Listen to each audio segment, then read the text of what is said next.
Estamos hablando de liderazgo, no propiamente de liderazgo hacia una colectividad. No tanto ese liderazgo que usted pueda tener a nivel social, empresarial, a nivel de iglesia, a nivel familiar. No, estamos hablando por estos días acerca de liderazgo personal. Y liderar nuestra propia vida es considerado uno de los hábitos de excelencia para el ser humano. Así que hacer ese ejercicio, vivir en esa dinámica de liderarnos a nosotros mismos, es considerado uno de los hábitos de excelencia del ser humano. Necesitamos entonces entrarnos en esa responsabilidad que la Escritura nos da. ¿Por qué? Porque el liderazgo personal da un sentido de orientación a su vida. Muchas veces hay personas que dicen que no sé qué hacer con mi vida o no sé qué hacer en esta situación. Bueno, yo pienso que algo que tenemos que aprender a hacer es liderarnos a nosotros mismos. Cuando viene esa inquietud de qué hago ahora con mi vida, bueno, tome responsabilidad de su propia vida y empiece a liderarse a sí mismo antes de querer liderar a otras personas. El liderazgo personal nos lleva a reconocer en nosotros la necesidad de tener una visión, pero también de tener un destino. Si me miro un momento y nos captamos esta idea. El liderazgo personal lo que nos lleva es a observar, a reconocer la necesidad de tener una visión, pero también de tener un destino. Y creo que cuando sabemos lo que queremos lograr, qué es lo que vamos a hacer y dónde vamos a llegar, entonces haremos la tarea de diseñar todo un mapa de cómo hacerlo. Pero muchas veces nosotros queremos un cómo sin saber un qué y sin saber un hacia dónde. Y lo uno y lo otro lo podemos encontrar en la Biblia.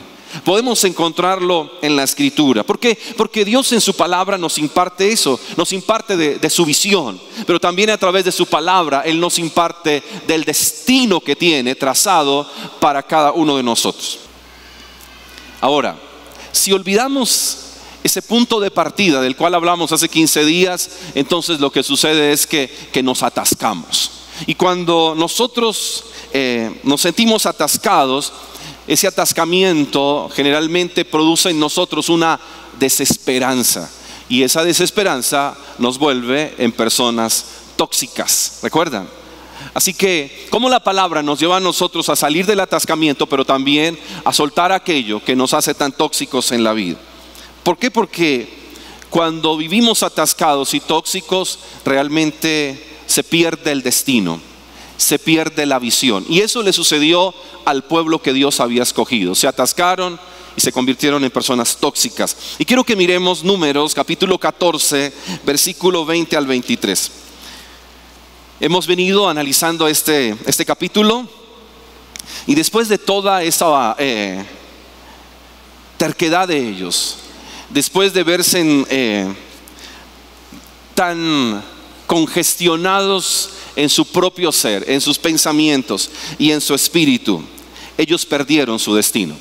Literalmente lo perdieron. Números capítulo 14, versículo 20 al versículo 23. Después de todo lo que han hecho y de Moisés como líder pedir por ellos misericordia e interceder, el Señor les responde y le dice, el Señor le respondió: me pides que los perdone, y los perdono.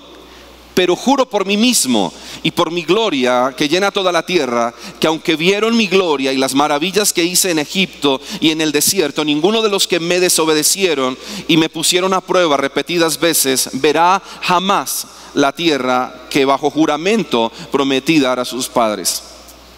Ninguno de los que me despreciaron la verá jamás. Y vamos al versículo 28. Así que diles de parte mía: juré por mí mismo que haré que se les cumplan sus deseos. Yo no quisiera escuchar a Dios decir eso.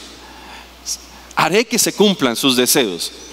He ahí el peligro de nuestros deseos. Porque Dios dijo, ustedes tienen una serie de deseos, se los voy a cumplir. Voy a hacer que los deseos que tienen se les cumplan.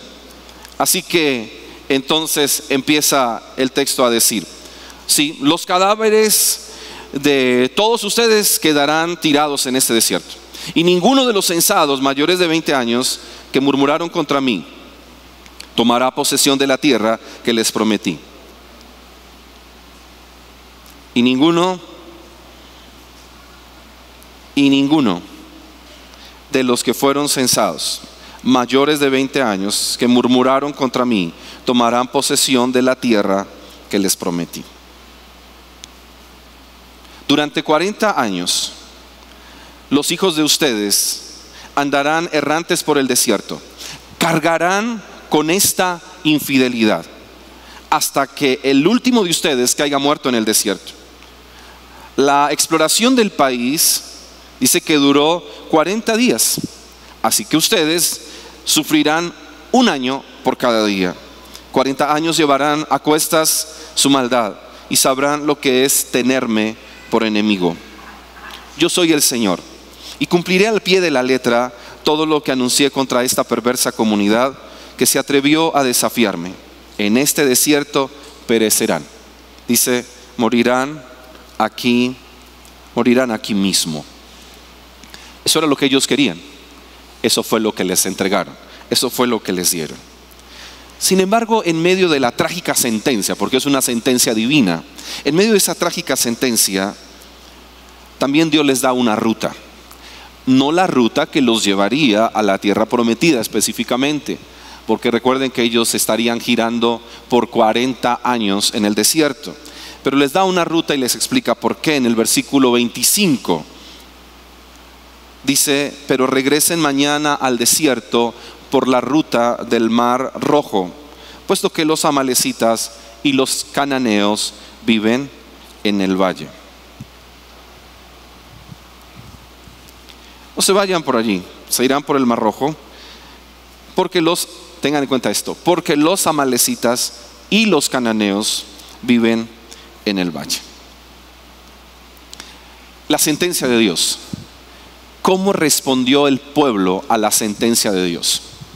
Dios da instrucciones y ellos ¿cómo responden? Vamos a hacer la lectura para poder entrar en el tema. Luego ya este capítulo termina, el versículo 39 al versículo 45, diciendo así: cuando Moisés terminó de decirles esto, todos los israelitas se pusieron a llorar amargamente. Al otro día, muy de mañana, el pueblo empezó a subir a la parte alta de la zona montañosa diciendo: subamos al lugar que el Señor nos ha prometido, pues reconocemos que hemos pecado. Pero Moisés les dijo: ¿por qué han vuelto a desobedecer la orden del Señor? Esto no les va a dar resultado. Si suben, los derrotarán sus enemigos, porque el Señor no está entre ustedes. Tendrán que enfrentarse a los amalecitas y los cananeos, que los matarán a filo de espada. Como ustedes se han alejado del Señor, Él no los ayudará. Pero ellos se empecinaron en subir a la zona montañosa, y a pesar de que ni Moisés ni el arca de pacto del Señor salieron del campamento, entonces los amalecitas y cananeos que vivían en esa zona descendieron y los derrotaron, haciéndolos retroceder hasta Jorma. Pero ellos se obstinaron. Y así titulé la reflexión de esta mañana: líderes obstinados. Y vamos a hablar un poquito de la obstinación esta mañana. Líderes obstinados. Y obstinado significa una persona que mantiene excesivamente firme una idea, una intención o una opinión generalmente poco acertada, sin tener en cuenta otra posibilidad. Pero algo interesante en el texto es que la obstinación es comparada con la idolatría. La obstinación es comparada con la idolatría. Sí, escúchelo bien. La obstinación está al mismo nivel ante el Señor que el pecado de la idolatría. Por lo tanto, el obstinado es un idólatra. Ojo con eso. El obstinado es un idólatra. Y usted y yo sabemos que a la luz de la Escritura, la idolatría Dios la aborrece, la abomina, la desprecia.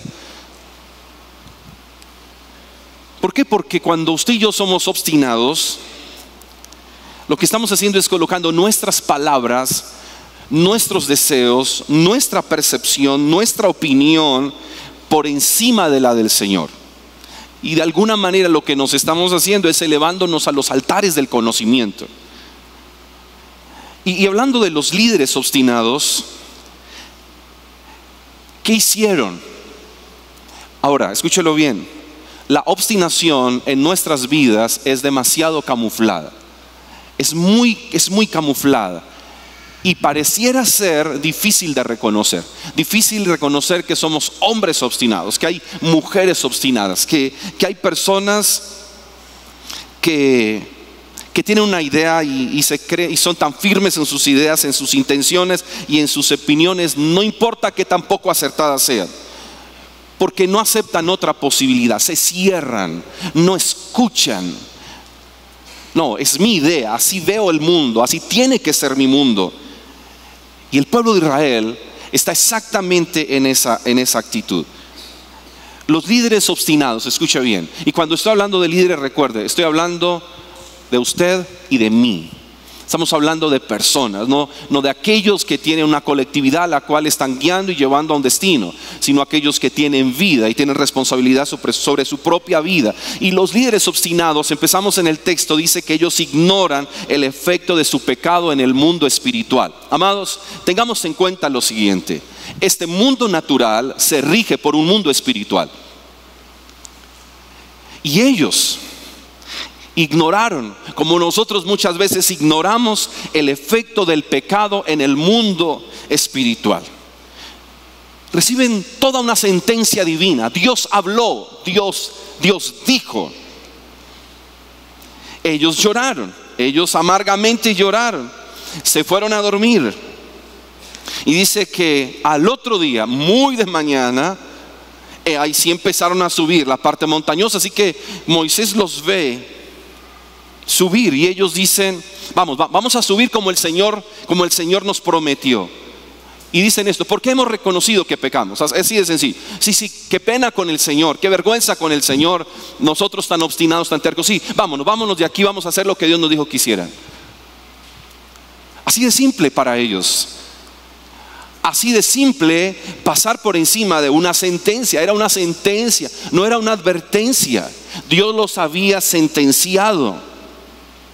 Pero hay algo importante para nosotros, y es el hecho de saber, uno, que la desobediencia a Dios da legalidad al enemigo sobre el ser humano. Eso está generado desde el comienzo. Génesis capítulo 3 nos muestra a nosotros cómo nuestra desobediencia a Dios le da legalidad al enemigo sobre el ser humano.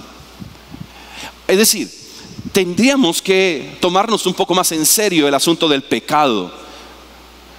Estamos hablando del pecado en el contexto de gracia. No estamos hablando del pecado bajo la ley, sino bajo la gracia. Y sí, estamos hablando aquí de personas salvas. No estamos colocando en tela de juicio la salvación, ni estamos colocando en tela de juicio el perdón de nuestros pecados por la obra de Cristo, de ninguna forma. Pero cuando usted y yo, así como ellos, deliberadamente pecamos y volvemos esto algo tan simple de pecó, rezó y empató, y mire que no pasa nada. Yo lo hice una vez y no pasó, y lo hago dos, no pasa. No, la misericordia, la gracia del Señor me cubre, porque donde sobreabunda el pecado, sobreabunda la gracia. Eso es verdad. Pero eso no es la licencia para ser tan simplistas respecto a nuestro propio pecado. Escúchelo bien. Cuando usted se entrega deliberadamente a un pecado, cuando usted peca con conciencia y usted insiste en lo que usted está haciendo, es dándole legalidad al enemigo sobre su vida. Y esa legalidad lo que hace es traer ataduras espirituales. Esa legalidad que usted le da al enemigo a través del pecado, por su propia voluntad, lo que hace es restarle fuerza, pero él ganará fuerza en su propia vida. Estará usted fuertemente influenciado por el enemigo. Por eso hay cristianos que caminan, pero no van al ritmo que Dios les dijo que fueran. Sencillamente porque abrigan el pecado, porque lo abrazan, porque lo cultivan. Y eso cada vez los opaca, porque el enemigo cada vez tiene mucha más fuerza. Otra vez, no estoy hablando de salvación, pero sí estoy hablando de la consecuencia que viene a nosotros cuando ignoramos que nuestro pecado sí hace un efecto en el mundo espiritual. y que el enemigo se aprovecha de esto. Por eso, el enemigo tiene como estrategia hacernos perder en el destino. Pero como es paciente, y creo que hay algo que usted y yo necesitamos entender. Adoramos un Dios que es paciente. Sí, paciente es Dios para con nosotros, lento para la ira y grande en misericordia. Y eso es real. Pero amados, tampoco desconozcamos, Satanás es paciente, más de lo que usted y yo pensamos. Y es tan paciente que nos puede esperar todo el tiempo. Solo tiene algo en mente: tirarse nuestro destino, amargarnos la vida y que nunca lleguemos donde Él quiso que llegáramos. ¿Sabe cuánto tiempo se va a tomar Él? Todo el tiempo que necesite. No importa en qué nivel de su carrera usted vaya, no importa en qué nivel se encuentre, Él sencillamente busca el momento y sabe cuándo dar el golpe certero. Así que tenemos que entender que ese amar el pecado, cultivar el pecado, abrazar el pecado, ese de usted y yo jugar con el pecado, Él dice: vamos, sigue jugando, que este juguete es chévere. Y Él hace que haya más juguetes con respecto al pecado, porque sabe que en cualquier momento Él hará lo que ha previsto hacer. Pero hay algo también, hay un efecto espiritual, y es que el pecado, escúchelo bien, apaga al Espíritu Santo en nosotros. No solamente le da legalidad al enemigo, no, Él también apaga el Espíritu en nosotros, dice la palabra. Cuando pecamos con conciencia, escuche, el pecado nos controla como consecuencia. Y creo que necesitamos tener en cuenta esa verdad. Se la repito: cuando pecamos con conciencia, el pecado nos controla como consecuencia. Tenemos entonces que entender el efecto. Es algo tan similar y sucede. No es que el espíritu se vaya, pero se apaga, se entristece, se contrista. Y nos pasaría lo de Sansón. Sansón, los filisteos contra ti, y se levanta confiado, pero la fuerza del Señor ya no estaba con él. Ya no había respaldo del Señor. Y eso puede pasarle a un obstinado. Se va y quiere hacer lo que hizo el pueblo. No, pecamos contra el Señor, reconocemos nuestra falta, subamos. Pero el Señor ya no iba con ellos, ya no, de ninguna manera. Es que muchos cristianos, obsesionados con el pecado, escuche, pierden y no se dan por enterados que han perdido. Los líderes obstinados también tratan de conquistar lo que Dios no les dejará conquistar por su propia obstinación. Es decir, le dije al comienzo que liderar nuestra propia vida genera visión y genera destino. Pero cuando nosotros obviamos la manera en que se rige el mundo espiritual y cómo rige nuestras vidas, entonces en nuestra obstinación tratamos de conquistar lo que Dios ya no nos va a dejar conquistar. No, pero tú me dijiste que yo llegaría allá. Sí, yo te lo dije, pero ya no vas a ir. Pero hay una promesa sobre mi vida. Sí, te amo y estás salvo, pero ya no vas a ir donde dije que irías. Ya no vas a hacer lo que te dije que hicieras. He levantado otro que haga lo que te dije a ti que tenías que hacer. Y eso tiene que ver con un asunto del corazón. ¿Cuántas cosas usted y yo podríamos perder por obsesionados, por empecinados, por obstinados?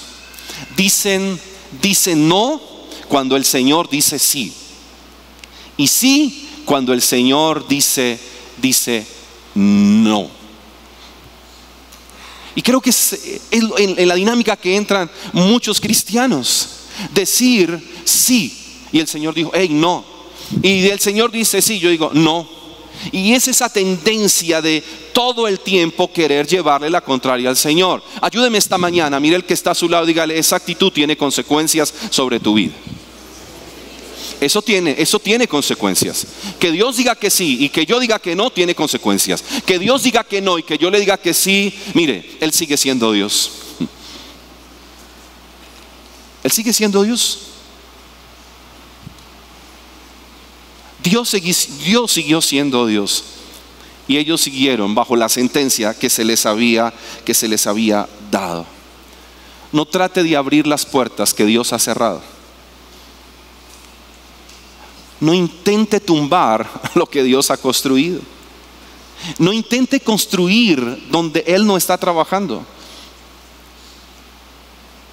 escúcheme esto, no trate de proteger lo que Él no está protegiendo. Si Dios no guarda la ciudad, en vano vela la guardia. Si Dios no construye la ciudad, en vano trabajan los edificadores. Necesitamos esa alineación realmente. Pero ellos dijeron, vamos a conquistar. Esa insistencia de, es mi sueño, es lo que quiero, es lo que voy a lograr. Y el Señor dice, no, estás bajo una sentencia, no de condenación, no para que te vayas a condenar la eternidad, pero no, ya hay una sentencia sobre tu vida. Creíste que por todo tu pecado no habría consecuencias. El pecado te alcanzó, no para condenarnos, pero sí para que no conquistemos lo que algún día podríamos haber conquistado. Los líderes obstinados creen que lo que Dios habla es opcional. Es que vivimos en el mundo de las opciones. Usted quiera lo que quiera, usted tiene una gama de opciones. Usted tiene de dónde elegir. Usted va a una universidad y usted tiene muchas carreras que elegir. Usted va a un restaurante y tiene una carta que elegir.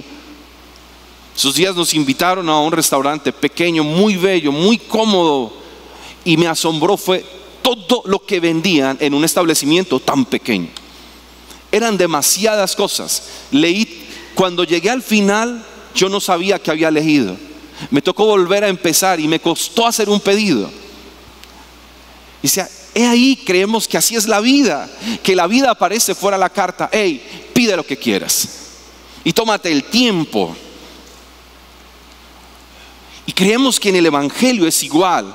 Amados, lo que Dios ha establecido en la Escritura no es opcional, aunque usted y yo lo volvamos opcional. Usted y yo podemos volver opcional la palabra, es decir, Dios habla y yo miro si realmente quiero o no quiero. Sí, Él dice, pero la verdad, eso no me parece correcto. Mira, lo que pasa es que estuve estudiando acerca de determinada ciencia y lo interpreto de esta forma. Creo que no puede ser tan rígido, yo pienso que no puede ser tan radical. Sí, podríamos relativizar los principios de Dios. Usted y yo podemos relativizarlos. Sin embargo, en Él jamás serán relativos. Usted y yo podríamos entrar a negociarlos. Y usted y yo podemos decir, esta frase no me gusta, se la podemos quitar, no hay ningún problema, quítesela. Pero Él sigue haciendo lo que dijo que haría y Él sigue siendo quien dijo que es. Ellos creyeron que Dios hablaba y esto era un chiste. O sea, que Dios hablaba y que era una broma realmente. No, Él habla, pero muchas veces creemos que Dios es como nuestros papás, que ha dicho algo y lo que hacemos es esperar que se les olvide. ¿No hicieron ese ejercicio? Que papá decía no y esperábamos el tiempo prudente para que se les olvidara y aprovechábamos el momento. Yo no sé si ustedes eran como yo, pero yo esperaba el momento de las visitas. Era para mí el momento más propicio, era el momento más oportuno, que estuviera hablando él con otros pastores. Y en medio de toda esa reunión, entonces yo iba y al principio le decía en el oído, entonces él también me decía en el oído, no. Entonces yo cambié la estrategia y yo dije, si lo hago en público, como está entre sus colegas pastores, a él le va a quedar muy mal decirme que no a lo que le pido. Así que yo le decía, papi, tal cosa, y me decía, le dije que no. No había manera de ganármelo, no había forma. Él decía no y no, un no de mi papá era un no. Definitivamente no había nada ni nadie que le hiciera torcer su voluntad. Pero creemos que a Dios sí podemos de alguna manera voltearle el brazo y que cambie de opinión. Sí, hemos pecado, así que entonces ellos se lanzan. Y Moisés le dice, oiga, pero ustedes ¿por qué han vuelto a desobedecer? Si el Señor ya les dijo, ustedes ¿por qué vuelven a hacer lo que les dijo que no hicieran? Esto no les va a dar resultado. Ustedes suben, los van a derrotar. Por una razón, me parece trágico, el Señor no está con ustedes. Si ustedes van y se van a enfrentar a los amalecitas y cananeos. Y escúchenme, los van a matar a filo de espada, porque ustedes se han alejado del Señor. Él no los va a ayudar. Y eso ellos no lo entendieron. Lo obviaron por completo. Y trataba de hacer el paralelo con el mismo capítulo en versículos anteriores. Si usted me acompaña un momento al versículo 7 hasta el versículo 9, escuchen esto. Se levanta un líder y le dice a la comunidad de Israel, hablando de ese destino, les dijeron: la tierra que recorrimos, la tierra que exploramos es increíblemente buena. Si el Señor se agrada de nosotros, nos hará entrar en ella. Nos va a dar una tierra donde abundan la leche y la miel. Así que no se rebelen contra el Señor, ni tengan miedo de la gente que habita esa tierra. Ya son pan comido, no tienen quien los proteja, porque el Señor está de parte nuestra. Así que no les tengan miedo. Y dice que la respuesta del pueblo fue querer apedrearlos. Eso fue lo que dijo alguien de fe. Ellos no escucharon. Dios hace una sentencia y ellos obvian la sentencia. Y eso podríamos usted y yo hacer, conscientemente ignorar la verdad y creer que porque ignoramos la verdad de Dios ya no es verdad. Usted y yo podríamos pelear contra la ley de la gravedad y decir obstinadamente: la ley de la gravedad no existe. ¿Deja de existir la ley de la gravedad? Pero es que usted dice que no existe. Obstinado, pero la ley de la gravedad existe. Es igual con la verdad de Dios. Dios ha dicho algo, usted y yo podemos creer que no es verdad, sigue siendo verdad. Estos mismos líderes obstinados no escuchan la autoridad establecida por Dios. Realmente tienen serios problemas con la autoridad. Ahora, yo no estoy hablando de una autoridad piramidal, de ninguna forma. Y menos en la iglesia. La iglesia no tiene autoridad piramidal. La Biblia dice que somos autoridad los unos para con los otros. Por eso dice: exhórtense los unos a los otros. La iglesia no tiene a un intocable. Los pastores no somos intocables. Los pastores no somos inabordables. Los pastores no somos personas a los cuales no se nos puede decir absolutamente nada. Nosotros de una u otra forma estamos sujetos también a la asamblea como tal, a la iglesia. Y por eso tenemos un equipo de personas a nuestro alrededor a quien también nos debemos someter. Entonces no es una autoridad piramidal. No es el hecho de que me dicen autoridad y yo miro hacia arriba quién está sobre mí, sino a quienes Dios ha puesto a mi lado y son mi autoridad. Ellos obviaron ese principio. Ellos no escucharon la autoridad establecida por Dios. Y recuerden que Pablo es enfático al decir: la autoridad por Dios ha sido establecida. La autoridad por Dios ha sido establecida en casa. Sí, hijos, papá y mamá son autoridad en casa. Ellos son autoridad. Vamos al centro educativo, colegio, universidad, y allí hay autoridad. Tenemos como colombianos leyes, normas y gobernantes, son autoridad. Y venimos a la iglesia y en la iglesia también tenemos autoridad. Pero cuando no escuchamos la autoridad que Dios ha establecido, estamos burlando a Dios mismo. Moisés, escuchen esto. Dios le dice a Moisés, y lo mirábamos el domingo pasado: hey Moisés, mira, quítate de aquí. Tú te quitas de aquí con este grupo, y a estos yo los acabo ya. Te voy a dar un pueblo más fuerte y un pueblo fiel. Y Moisés se levanta y le dice: no. Eso lo vamos a mirar dentro de 8 días. El ruego de Moisés, la petición que hace Moisés. Y como lee esa oración el corazón de ese líder, parece que ellos nunca supieron de esa oración. Ellos no supieron que estaban vivos porque alguien intercedió por ellos. Ellos no se dieron por enterados. Así que siguen en esa rebeldía. Y Moisés sale y podría mirarlos y decir: esta gente es tan obstinada y tan terca, que se vayan y que los maten de una vez. No, él sale y le dice: no lo hagan. No se vayan, los van a matar. Recuerden lo que Dios dijo, por favor, esto no les va a dar resultado. Él advirtió una y otra vez y no fue escuchado. Él estaba hablando de parte de Dios, era autoridad de parte de Dios. Escuche esto, por favor. Dios jamás burla la autoridad que delega en una persona. Dios jamás burló la autoridad que le delegó a Saúl. Saúl saboteó su propio liderazgo. Él lo saboteó, Dios no. Dios, cuando le delega autoridad a alguien, respeta la autoridad que le delega. Ya está, si en nosotros hay ese mismo respeto por la autoridad que Dios nos dio. Y qué importante es cuando encontramos en la Biblia que dice: sométanse los unos a los otros. Eso a algunos les suena es como sométanse los unos sobre los otros. Entonces creemos que la autoridad es un asunto de estar por encima de. No. Sométanse los unos a los otros. Y dice algo fantástico: en el Señor. Sométanse los unos a los otros sobre el fundamento de la palabra. No se puede obedecer a Dios desobedeciendo la autoridad establecida por Dios.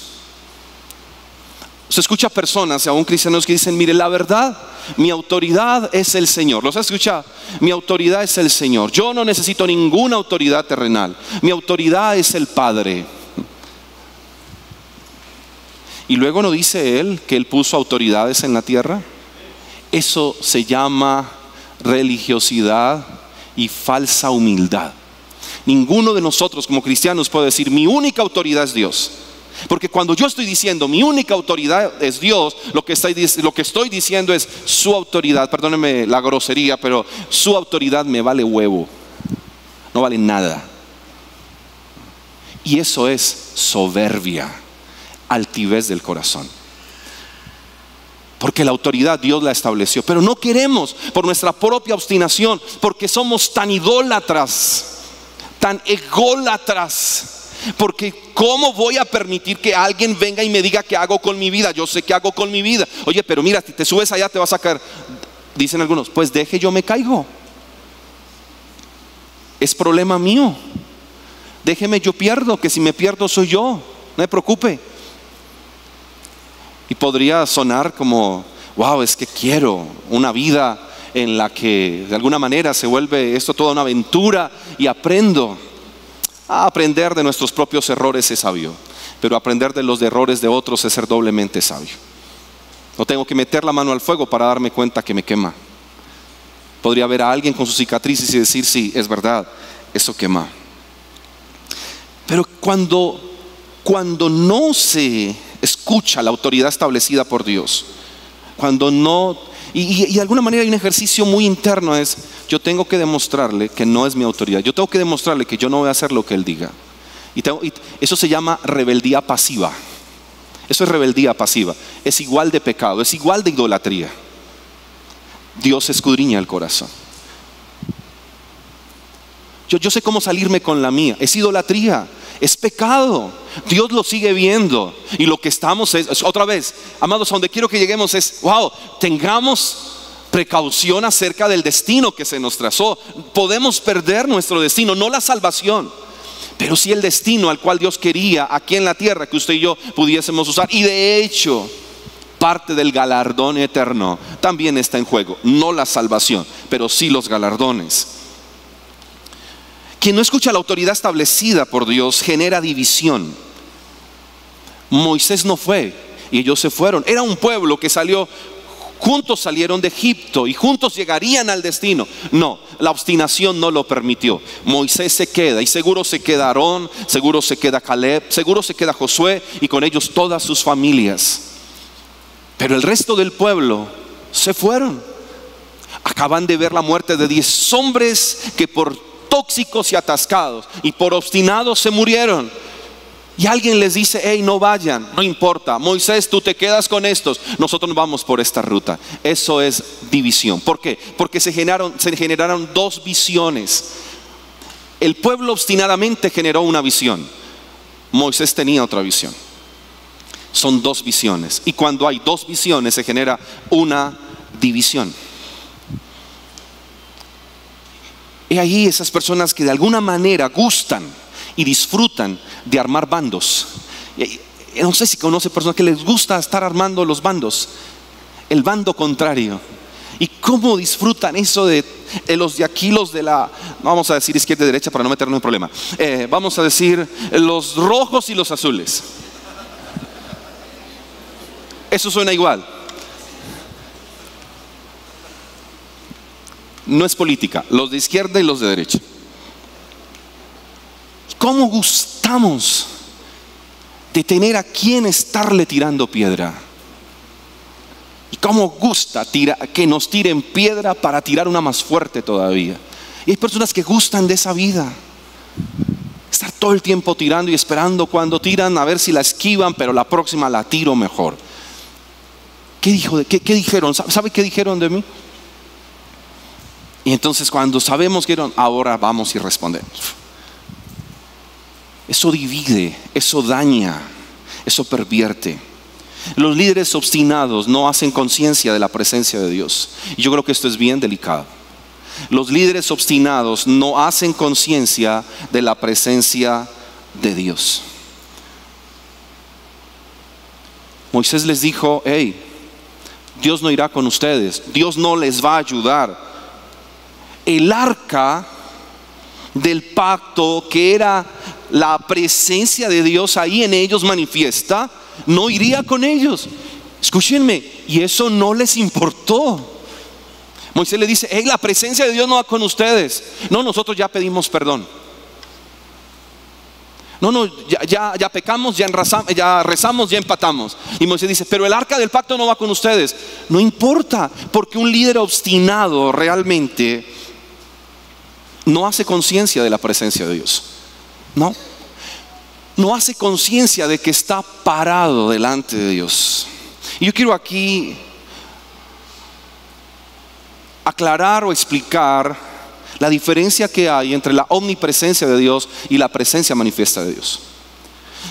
La omnipresencia de Dios indica Dios está en todo lugar. Y eso es verdad. Dios está en todo lugar. Pero no en todo lugar Dios se manifiesta. Dios puede estar en todas las familias, Dios está en todas las congregaciones, pero no en todas Dios se está manifestando.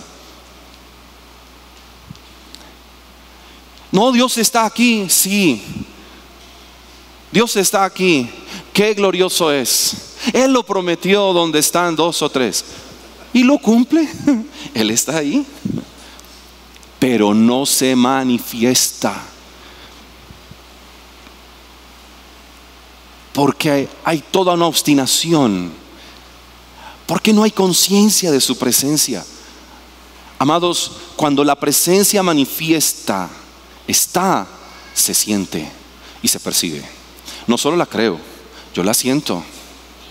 Y ese es el desafío de nosotros como iglesia. No solamente creer que Dios está aquí, anhelamos, pedimos, deseamos, pero manifiéstate entre nosotros. Manifiéstate.